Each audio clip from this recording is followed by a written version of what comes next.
स्नेह पगी पाती।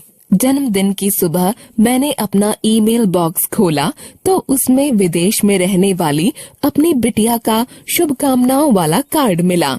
एकदम सही दिन और सही समय। मैं कुछ देर उसे देखती रही और फिर वह कंप्यूटर स्क्रीन से गायब हो गया।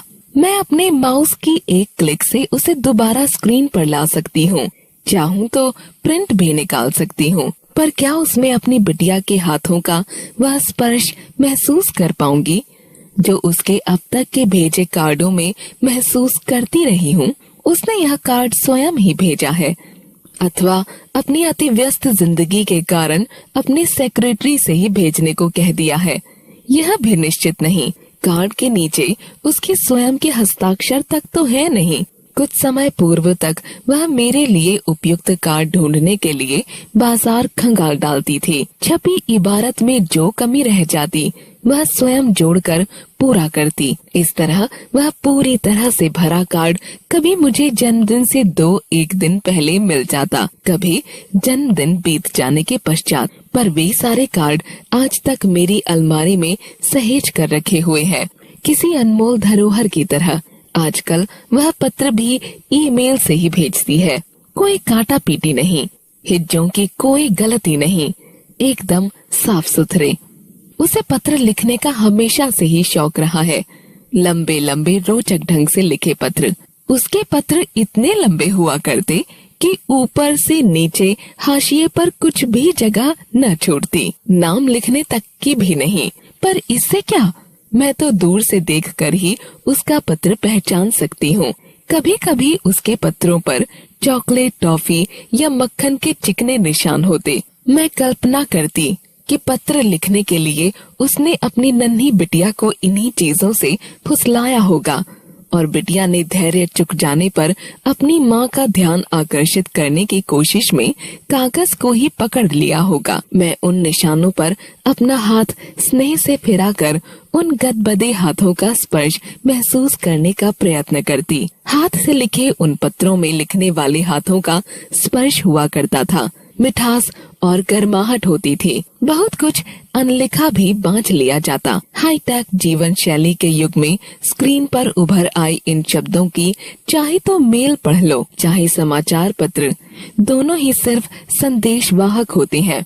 बस हमारे बचपन में डाकिये का आगमन दिन भर का सबसे अहम हिस्सा होता था। दिन में 3 बार आता था डाकिया। डाक डालते समय अपने साइकिल की घंटी बजाता। बाहर से लौटा हर सदस्य एक बार लेटर बॉक्स में झांक अवश्य लेता। पिताजी दफ्तर से लौटते तो उनका पहला प्रश्न यही होता, कोई चिट्ठी आई है क्या? सबसे अधिक प्रतीक्षा तो विवाहिता बहन के अपनी ससुराल से लिखे पत्रों की रहती। परिवार का हर व्यक्ति उन्हें चाव से पढ़ता। माँ स्वयं न पढ़ पाने के कारण हम सब भाई बहनों से एक एक बार उस पत्र को अवश्य पढ़वाकर सुन लेती, पर इसके बावजूद उनकी क्षुधा शांत न होती। गांवों में पत्र बांचने का काम प्रायः डाकिया ही कर दिया करता था और जरूरत पड़ने पर उत्तर भी वही लिख देता। कहा गया है कि खत का मजमून जान लेते हैं लिफाफा देखकर। पत्र पढ़ने के पूर्व ही काफी कुछ समझ लेते हम।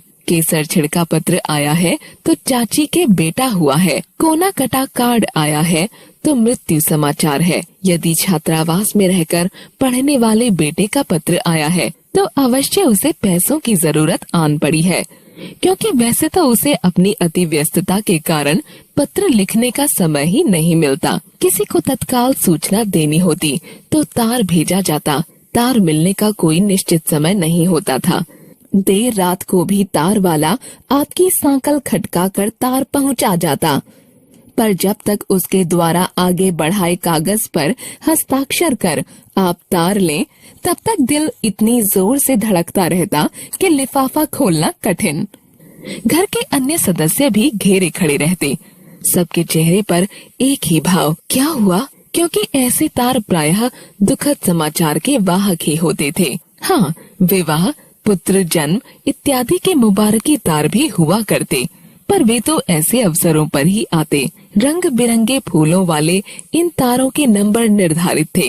अतः अवसर विशेष पर आए उन सब की इबारत एक सी रहती, बस प्रेषक का नाम ही मायने रखता। जब से सुना है कि तार भेजने का महकमा समेट दिया गया है, लगता है जैसे अपनी कोई बहुत प्रिय वस्तु ही खो गई है। टेलीफोन ने पहले तो तार का स्थान पकड़ा। आपके घर में नहीं है तो आस पड़ोस में तो होगा, अतः आवश्यक सूचना वहीं दे दी जाती। धीरे धीरे टेलीफोन की संख्या और प्रभाव बढ़ने लगा। हर घर में टेलीफोन है, उठाओ और बात कर लो, उत्तर भी संग ही मिल जाता है। यह संदेह नहीं रहता कि तार अथवा पत्र पहुंचा कि नहीं। मोबाइल ने आकर तो क्रांति ही कर डाली है। विश्व के किसी भी कोने में रहते स्वजन से 24 घंटे जुड़े हैं आप। बात तो हो जाती है, पर वह तसल्ली नहीं हो पाती जो लंबा सा पत्र पढ़कर हुआ करती थी। विदेश में बसे बेटे का फोन आता है, माँ कैसी हो? सब ठीक है बेटा, और तुम? कुशल क्षेम हुई। खबरों का आदान प्रदान हुआ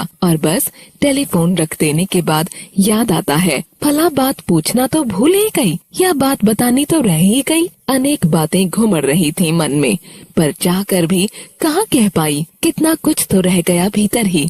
चलते मीटर के आगे कोई कितना बतिया पाएगा। कहाँ बता पाई कि कल पप्पू की बारात कितनी धूमधाम से निकली थी, कितनी ही तो आतिशबाजी हुई थी, कैसे कैसे तो पकवान बने थे। नहीं बता पाई कि मन कल से बहुत उदास है, अकारण ही। पर आज की पीढ़ी की दौड़ती भागती जिंदगी में पत्रों का कोई स्थान नहीं।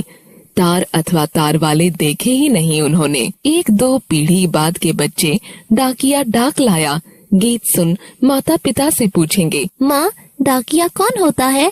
सच है, प्रगति जब तेज रफ्तार से आगे बढ़ती है तो बहुत कुछ किनारों पर ढकेलती चलती है। ऐसे ही किसी किनारे पर छूट गई है इस बार स्नेह पगी पाती भी। लेखिका उषा वधवा।